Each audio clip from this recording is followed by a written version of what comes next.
for PokerGaming.com. This is James Gwill. Event number 53 of the 2010 World Series of Poker was a $1,500 Limit Holdem Shootout event. Now, this event is similar to all other shootout events in the fact that you essentially win 3 rounds and you win a bracelet. You win the first table, you cash.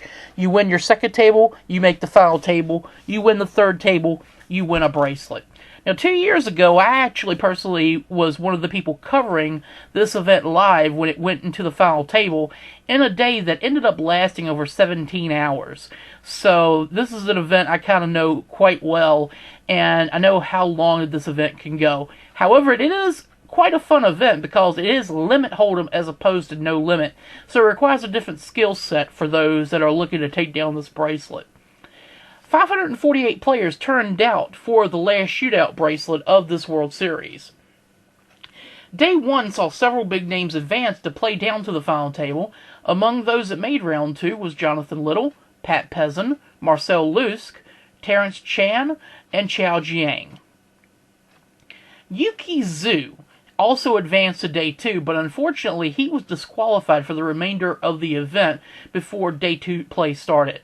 Essentially what happened was this. He was down to heads-up play between another opponent, and Zhu wasn't feeling that well. His opponent and him then cut a deal to where his opponent would then pretty much fold the rest of the way, and Zhu would win the event. However, what basically happened is that his opponent did what is known as chip dumping. Essentially what that meant is that he just intentionally folded, didn't bother to raise up the pot or anything of that nature, and just folded all the way until the last of his chips was in, and then he folded at that point too.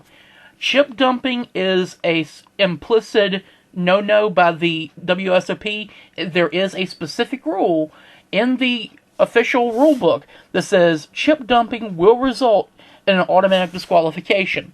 This was a clear instance of chip dumping, therefore Zhu was disqualified. Now, a little side comment I will make on this. There have been deals cut at the WSOP in the past by other players. Harris does not condone deal making, and they will not help you make a deal. If you make a deal on the side, they basically will not help you enforce it. So they do not explicitly state in their rules that deals are banned. Now, Jack Effel did state during Day 2 of this that deals are not allowed at the WSOP. However, to be more specifically, I think he was referring more to chip dumping as what happened in this case.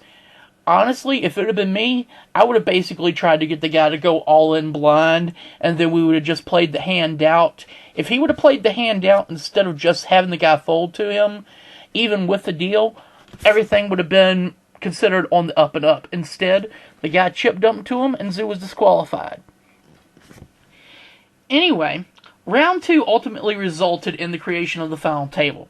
Terrence Chan made his second final table of this WSOP, and it just happened to also be his second final table in a limit event. Terrence Chan considers himself the king of limit, so this was actually quite fitting. He was also joined by pro Jonathan Little at this final table.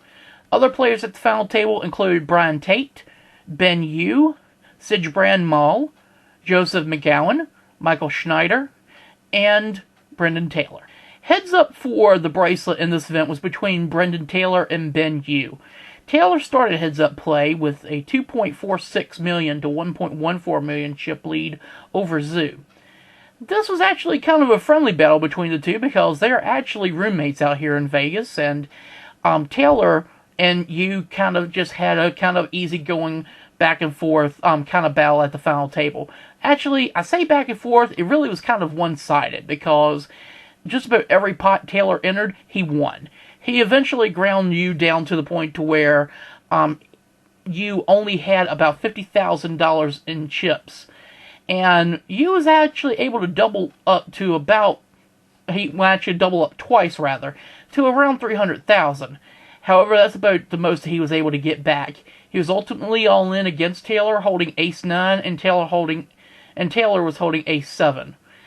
However, as was customary during this heads-up match, Taylor proceeded to hit a 7 on the flop, It put him in the lead, and then running fours on the turn and river gave Taylor the hand and the bracelet.